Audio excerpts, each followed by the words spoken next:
When you do something every day, it becomes second nature, whether that's driving, cooking a meal, or even riding a bike. But when you're just diving into a new hobby, it can be really tough to know if the issues you are experiencing are your fault or the fault of your tools. Which is the premise of this video. Linus, Elijah, and I are going to be completing tasks on our Linux computers. Are we the problem? Or is there something about Linux that can make things more difficult? And our users range from lifelong Windows users to Linux dabblers to slightly longer term Linux dabblers. And our tasks range from things that should be dead simple on Windows because we either know it already or because it's easy to figure out, to ones that would require a bit of tinkering even if we were in a comfortable environment. So here we go, starting with our first task. Segue to our sponsor. Whisperflow. Whisperflow is a voice-to-text that works in every app on every device. Wherever you can type, Whisperflow works. Just speak how you normally would, and Whisperflow will do the writing and formatting for you. Learn more at the link down below. While a major focus of the Linux Challenge is the gamer's perspective, a core benefit of choosing a PC over something like a game console is that you can do a lot more than just game on it. And if we want to make the argument that Linux is a valid Windows replacement, non-gaming tasks need to be relatively quick, or at least painless enough that the average gamer doesn't get scared straight back into Microsoft's corporate embrace. With that in mind then, we had to lay out some ground rules.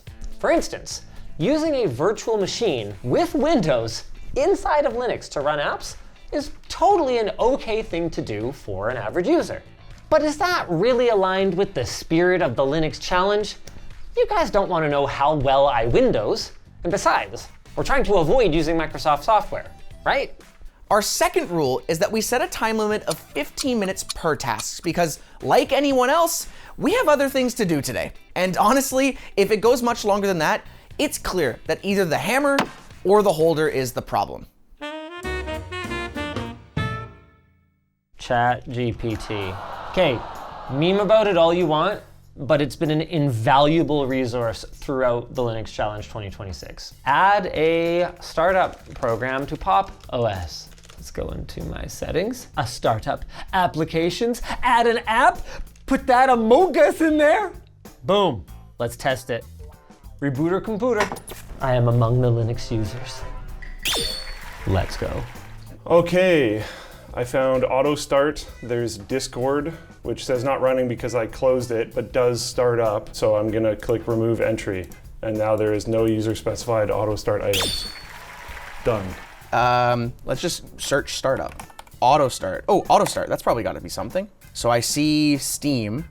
Let's add Discord. I can double check all that. Okay, well now we should test it. Okay, I'm gonna reboot my computer. One moment, please. Oh, I saw the startup. Start it up, it's just muted. Hey, there we go. Or it was just minimized. Task 1 completed. By far the best thing about me is just how Linux pilled I am. When I get up, I eat open source for breakfast. When I go take a I shit that open source right into the toilet. And then, the next day, I do it all over again. After sleeping, a restful sleep, dreaming dreams of open source. Hire me. Linus Sebastian. My name's literally Linus. I actually had to do this when I was on my trip in Korea. I'm already familiar with what to do. No, I don't want to charge. I want to transfer images. I actually had a little bit more luck with that than the transferring files one. Mind you, that was on my laptop. Samsung Android, internal storage, DCIM, boom. Copy and videos. Yo! When I go take a shit, I shit that open source right into the toilet. Actually, I misspoke. My body absorbs all the open source and gets rid of anything that was not open source waste when I go to the toilet. I'm sorry, that was... Hello, I'm gonna lie on my resume and see how that goes. I need a USB cable, and that USB cable will honestly really help me with accomplishing this job. I'm gonna do a really good job. I have no experience in the field that I'm applying for because all the experience that I have is like stopping Linus from walking off cliffs. Internal shared storage, okay. Is it DCIM, camera? I'm going to open file manager. Go to my videos area, drag this into there, copy here. It's there, and that's the video. Please consider me for the job. I'm very cool. I have a cat who's interrupting the shoot. Hi, buddy. He has water all over his nose. Apple iPhone 5. Not quite, but we'll count it if it works. It's detecting it as a camera, though. It's not like detecting it as a file. USB device removed. I didn't touch it. I thought this one would be easy. To plug an iPhone into Bazite, especially on handhelds like ROG Ally. AI overview, you suck ass. Where did this come from? I don't want to plug it into the ROG Ally. Maybe there's a YouTube video? Someone telling me how to do this? The first result is about how to do it to Windows. That's not what I Googled, please. KDE Connect. Okay, is that installed here? It is, device synchronization. This might be an app I can download. Do you think that violates the spirit of like no cloud services if it's a direct peer-to-peer connection? I'll let you guys decide in the comments. Oh wow, I found it right away. Discovered devices, Bazite, to start pairing. Accept. Oh, there we go. On my iPhone, I want to send... That's a picture of my passport. Editor, please don't include that. Oh, receiving file. Open. Hey! But it also doesn't change the fact that I wasn't able to connect with a USB just like that. It was for some reason showing up as an iPhone 5 PTP mode. What does that even mean? I'm not gonna lie, I did not try to edit any video through at any point in the challenge on any of my systems. So I'm just gonna go straight for DaVinci Resolve. Oops, no. Yeah, I ain't doing all that. You know what? Let's just try this. Ooh, I'm gonna go with Flowblade. I mean, that looks like a video editing interface. You gotta be willing to try stuff. That is definitely something that I think has changed in my attitude since the first Linux challenge. Is in the first Linux challenge, I wanted to know the right way to do stuff. And this time around, I'm just like, I'm gonna click on shit. What's the worst thing that could happen? You could delete your whole desktop environment. The whole internet could get mad at you. Okay, there's my 24-second clip. By far the best. Wow! Blade. Delete. Okay, let's move this over. When I go to the toilet afterward, my body has absorbed. Or this is like the Linux equivalent to like manosphere garbage. Okay, file, export. Movie.mp4, let's go boys! When I go to the toilet afterward, my body. Well, okay, it's not a great edit, but that's user error. The point is I exported a video, audio, functioning, and it was that fast. You might say I was in my Flowblade state. The Pitavi video editor is what we're trying to go with. I have no idea how this thing works. Can I do it now? Oh.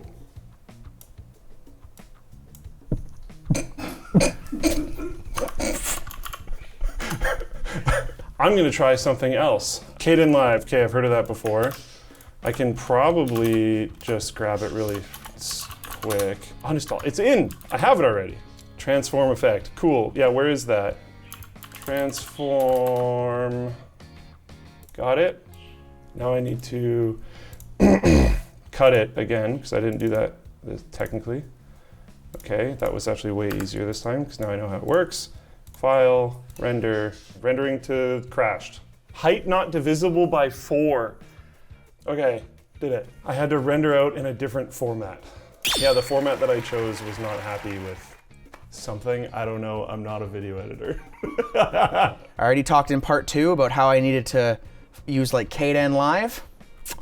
That's where I'm going right away. I can't open my file folder. Unknown code, error 1. Just trying to open my files. Okay, let me drag in the video. Sure, transcode. Failed to create file. Thank you very much, Kdenlive. I want to cut out the part where he's got water on his nose. It makes Token look bad. Cut. And then I'll get me laughing when he leaves. Boom. Oh, there's no ripple delete. Okay, file. Render. I'm just gonna put it back on the desktop here. Hey, it's done. Okay, let's go to my desktop. And let's play it back. There, I cut out the part. Task complete. Easy peasy. Save? No, I don't need to save. Re-export. No, I don't need to save. I should have saved the file. What's it called? Flowblade? Flowblade!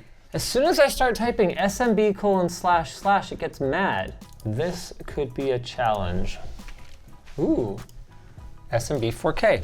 We're just going to try stuff. Man, I know I'm on the right track here. Here's where it's gonna mount to. I just have to navigate to it. What's the difference between location and IP address? Blah, blah, blah, blah, blah. Change path, render. Yeah, this was the first hard one. Oh, yes, we're good. We're so back. Okay. Play the video, confirm. Play the video. Oh, I can play the video. Or wait, hold on. No, we have not actually confirmed yet. Okay, let's navigate to it the other way. Linus pill. Uh-oh. No, it didn't actually go there. Oh, this is good. This is good. It's prompting me for my network credentials. This is good. Okay, oh dude, we're so back. Change path, render. Okay, this time I got it. There it is. There it is. I know what happened. Basically, the interface was a little bit confusing for me for this like mount system. When I mounted a new thing, I assumed IP address was where I needed to put like the IP address, but actually it wants me to put that in location, which is also an IP address location. Like, I don't know, they seem kind of redundant to me. To me, I thought location was like a label. Like I could just label it whatever I want. Because unlike on Windows, where your label is going to be like A, B, C, D, E, F, G, like through your drive letters, right? In Linux, it's more like you've got your mount folder, and then you can like put stuff there. So I thought this would be like what I was calling it in my mount folder, but instead it just makes a name for me. Users Linus pill on address. I'm like, sure. You know what? I'm calling that a W. I'm calling that a W. Okay. Well, I don't have a network drive that I can actually do anything with, but what I assume I would do is go into sudo nano /etc/fs tab and like mount it in here is what I think I would do. I don't think that's in the spirit of what they're asking me to do. And the birds agree. If you remember from part 2, one of the challenges that I struggled with was actually mounting my network share. And this is one of the key things. Exporting files from GIMP or any other video editing software or just any software. I was having issues exporting it directly to my network share. I often exported it to my desktop and then dragged it over. But you know what? I got new NAS software recently. Maybe that'll fix it. I doubt it. I'm just huffing that copium pretty hard right now.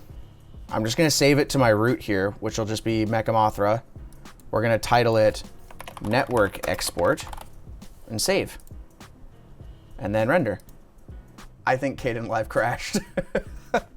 I cannot even close it. As the industry says, I really fucked this one up. Wow, it's really not happy. It's not even like letting me force kill it. I'm clearly gonna have to like retry or find a new method to export it to the network share. See, this is what I was talking about in part 2 though. I can like find my network share right here, but I can't mount it. I can copy the location and then I can navigate to it, but can I mount this somehow? Oh, there's a video. Oh, I should have just gone directly to the Bazite documentation. I don't want to format. I don't want to make a partition. Nope, auto mounting. So that's in like a disk, manage disk location. But I don't think I can add a network share as a disk image. No, I can't. So this is a completely wrong video. Thank you for that. Like the average person reading this is gonna make their head explode, dude. Like it's making my head explode, and I know a little bit about computers. Holy cow. My brain is starting to hurt. How much time do I have left? I have a minute? I feel like I've actually done nothing. Okay, I'm just gonna go for it. We're gonna do this, paste. It just pasted in a completely different spot. Thank you for that. I can't even undo. Okay. No. Okay, listen, I know that's my timer. Give me an extra minute. Audience, you'll give me an extra minute, right? I assume you said yes. Okay.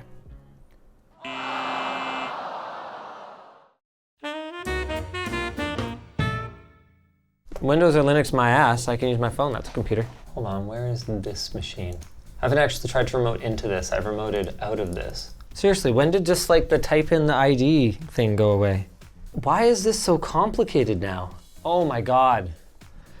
590405. I will have changed this by the time you watch this video. Don't bother. Save. This computer's or contact is already in your list. Well, where is it, smart guy? Did I have Parsec on here as well? Yeah, I did. Okay, I'm gonna grab a computer.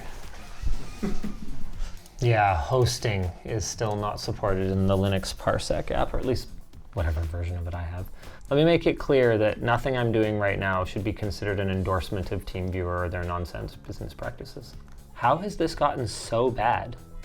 Yeah, this just like didn't work. Okay. All right, AnyDesk, here we go. Display server not supported, Ubuntu, oh great. Does not fully support Wayland. Disable Wayland in the GNOME Display Manager to force Xorg. Okay. Displays, I mean, yeah. That's time. All right.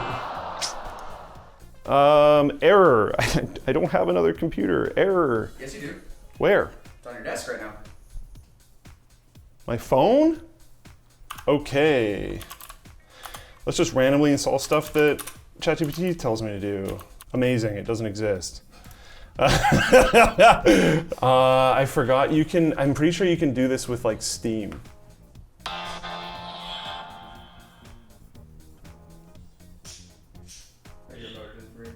Yep.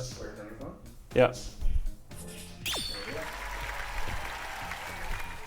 Probably not what you're looking for, but I am technically controlling my computer from my phone.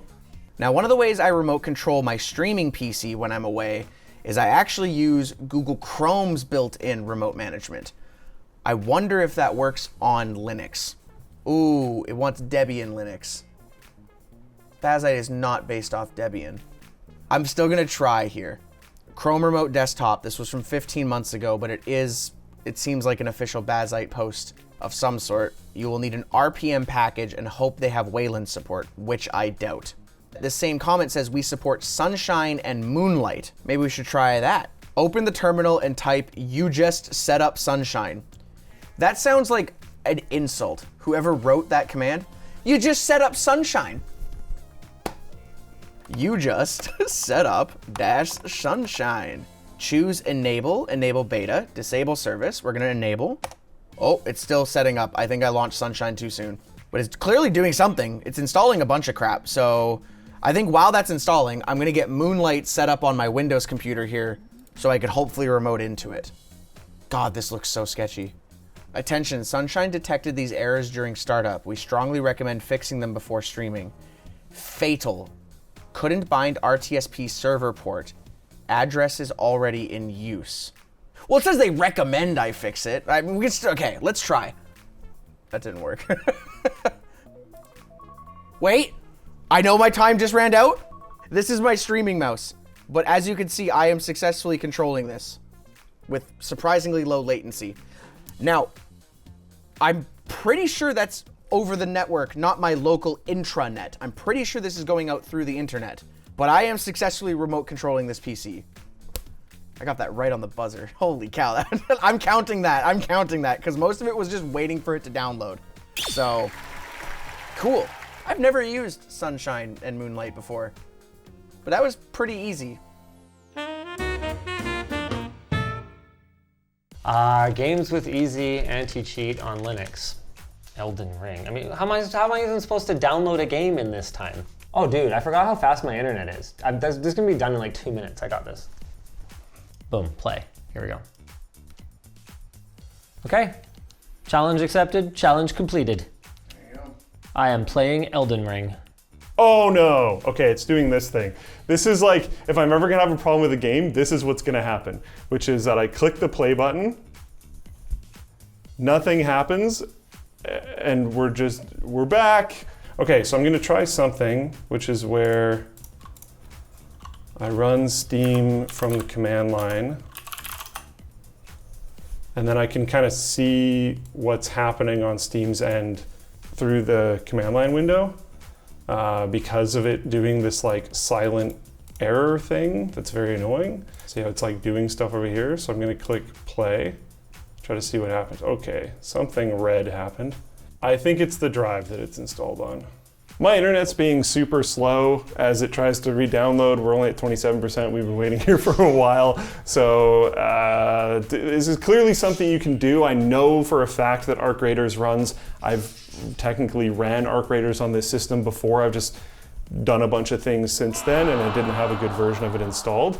So maybe we'll update later with me self-capturing running Arc Raiders or something else. But this is something that does work. There are games that run easy anti-cheat or other levels of heavier anti-cheat that do work on Linux. Those versions of anti-cheat just usually don't do as much. That's how they make it work. This one I feel like I have an unfair advantage at. There's actually a game I play regularly that has easy anti-cheat that I know works on Linux. We are in game right now. The game has launched, no issue. And I would boot up into a game, but we are working right now. Utilities. Disks. Intuitive. Format disk. Is this FAT32? Sorry, is this right? That's not FAT32. Okay, KDE partition manager. Let's try this.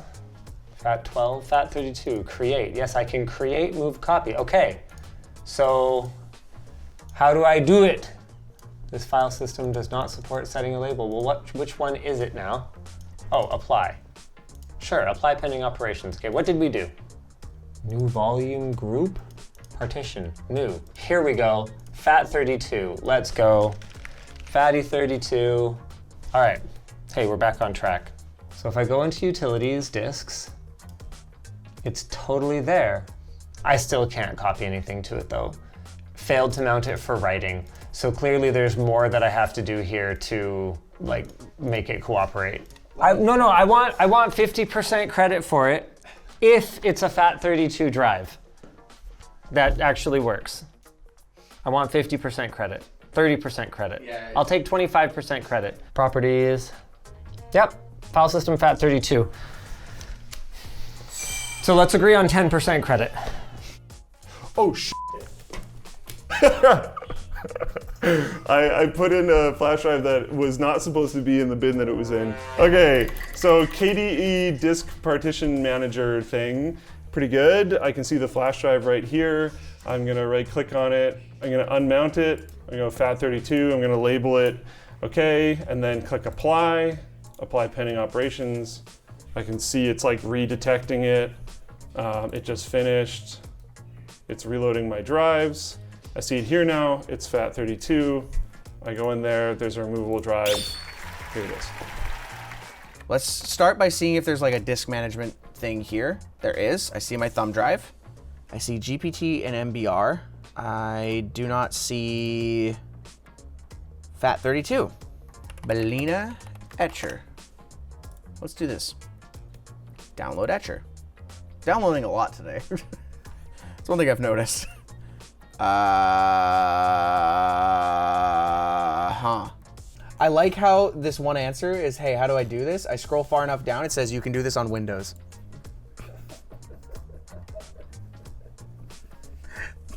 Thank you, Kyle Ghostbo. I appreciate it. Of course, the AI overview gives me Windows results. Okay, Linux. Use gparted. I've heard of that before. Is that in the Bazite store? rpm-os tree install gparted. Oh, it's doing something.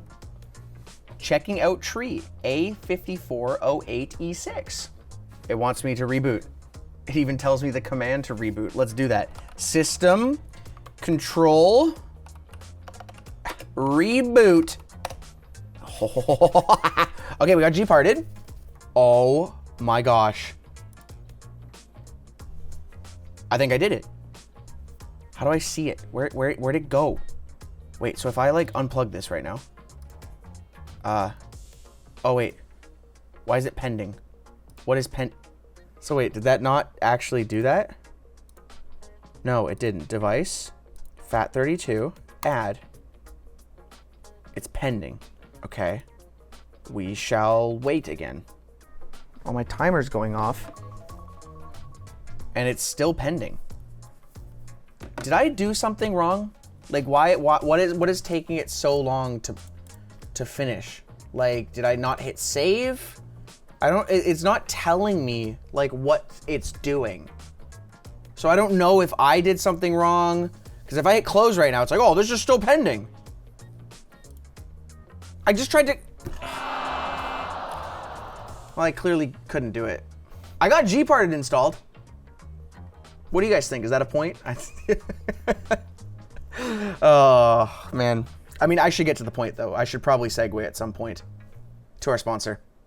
Whisperflow. Talking is faster than typing for just about everybody. And Whisperflow is a voice-to-text tool that works with all of your devices on all the platforms that matter, whether that's Slack, Gmail, Claude, ChatGPT, Notes, iMessage, wherever you can type, Whisperflow works. And what's cool about Whisperflow is that it can recognize the workspace that you're using. So if you're messaging a coworker on Teams, it's gonna spell their name correctly, which is great news for Luc Lafrenfair, or however it is that he spells that. It also builds out a custom dictionary learning common product and brand names that you or your team might use. You can even type out full scripts, emails, or anything that even requires multiple paragraphs while you're out for a morning jog or driving to work. So speed up any typing in your life by switching to talking with Whisperflow, and you can get 1 month of Whisperflow Pro for free with our link down below. Whisperflow Pro, Whisperflow Pro.